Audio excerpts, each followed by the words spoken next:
তো আজকে আপনাদের সামনে একটা গুরুত্বপূর্ণ ভিডিও নিয়ে আসলাম। তো আজকের ভিডিওতে দেখানোর চেষ্টা করব কিভাবে আপনি টাচ টলেটে 12টা ওয়াট দিয়ে আগের টাচ টলেট আবার ফিরিয়ে নিয়ে আসবেন, আগের টাচ টলেট আবার কিভাবে লগ ইন করবেন।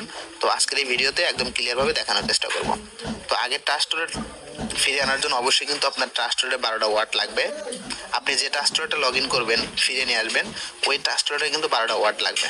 তো আমি অলরেডি কিন্তু দেখেন ওই টাচ টলেটে 12টা ওয়াট কিন্তু ফোনে ছবি তুলে রাখছিলাম, যার কারণে কিন্তু আজকে ওই টাচ টলেটটা আবার লগ ইন করতে পারতেছি। তো আপনার যদি এই 12টা ওয়াট খাতায় লেখা থাকে অথবা ফোনে ছবি তোলা থাকে, তাহলে কিন্তু আপনি আপনার টাচ টলেটটা আবার ফিরে নিয়ে আসতে পারবেন, ঠিক আছে? এবং আপনার টাচ টলেটে যে ডলার থাকে সব কিছু কিন্তু পেয়ে যাবেন। তো যাই হোক, এই 12টা ওয়াট দিয়ে কিভাবে আমি আবার আগের টাচ টলেটটা ফিরে নিয়ে আসবো, তো এটা আমি এখন দেখাবো। তো টাচ টলেটটা প্রথমত প্লে স্টোরে গিয়ে ডাউনলোড করে নিয়ে আসবেন। তো আমি অলরেডি কিন্তু আমার টাচ টলেটে ডাউনলোড করা আছে, ইনস্টল করা আছে। তো এখন আমি টাচ টলেটে ক্লিক করলাম।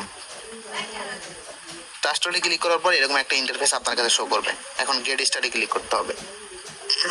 গেট স্টারে ক্লিক করার পর এখন যেহেতু আমি পুরাতন টাচ টলেট ফিরে নিয়ে আসবো, এই জন্য এখানে ক্লিক করে দিতে হবে।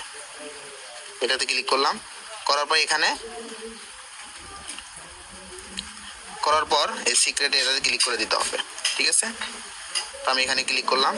এখানে ক্লিক করার পর মাল্টি কয়েন ওয়ালেটে ক্লিক করতে হবে। হ্যাঁ, মাল্টি কয়েন ওয়ালেটে ক্লিক করার পর এখন এই যে একটা ঘর আছে, একটা ঘর, এই ঘরের ভিতরে এই 12টা ওয়াট, এই যে এখানে যে 12টা ওয়াট আছে, এই 12টা ওয়াটের 2-3 সংখ্যা লেখার সাথে সাথে 12টা ওয়াট নিচে শো করবে। এই 12টা ওয়াটের উপর ক্লিক করে দিতে হবে, ঠিক আছে? তো কিভাবে লগ ইন এখানে এই 12টা ওয়াট এই ঘরের ভিতরে বসাবেন আমি দেখাচ্ছি সুন্দরভাবে। তো প্রথমত এখানে দেখতে পারতেছেন যে এখানে কি কি লেখা আছে, এই লেখাগুলো কিন্তু এখানে লিখতে হবে। তো আমি এখন লিখবো এখানে SOCI। দেখেন এটা এই যে SOCI লেখার সাথে সাথে কিন্তু অলরেডি কিন্তু এই লেখাটা 1 নম্বরে কি লেখা আছে এটা কিন্তু অলরেডি এখানে চলে আসছে, ঠিক আছে? তো এটা কিন্তু অলরেডি এখানে চলে আসছে। আমি এখানে কি করবো, এটার উপর ক্লিক করে দিব। এটার উপর ক্লিক করে দিলাম। এইভাবে কি করতে হবে, 12টা ওয়াট সেম একইভাবে 12টা ওয়াটের এখানে দেখেন কিছু 5টা 6টা 7টা করে সংখ্যা আছে। এই যে সংখ্যাগুলো আছে এখানে কি করবেন, 3-4টা সংখ্যা লেখার সাথে সাথে এই যে এখানে কিন্তু চলে আসবে। এখানে কিন্তু ওই লেখাটা চলে আসবে সুন্দরভাবে। ওই লেখার উপর ক্লিক করে দিলে কিন্তু এই লেখাটা এখানে কিন্তু বসে যাবে, ঠিক আছে? আশা করি বুঝতে পারছেন। তো আমি এখন কি করবো, এই 12টা ওয়াট এখানে পূরণ করব। তো অলরেডি কিন্তু দেখেন এই 12টা ওয়াট কিন্তু সুন্দরভাবে কিন্তু আমি এখানে অলরেডি কিন্তু বসাইছি, ঠিক আছে? অলরেডি কিন্তু লিখছি। তো এই 12টা ওয়াট সুন্দরভাবে বসানোর পর এই যে এখানে ক্লিক করে দিতে হবে, ঠিক আছে? তো আমি এটাতে ক্লিক করে দিলাম। এখানে ক্লিক করে দেওয়ার পর কি করতে হবে, এখন পাসওয়ার্ড দিতে হবে, ঠিক আছে? এখন আপনি আপনার পাসওয়ার্ডটা দিয়ে দিবেন। তো আমি একটা পাসওয়ার্ড দিই।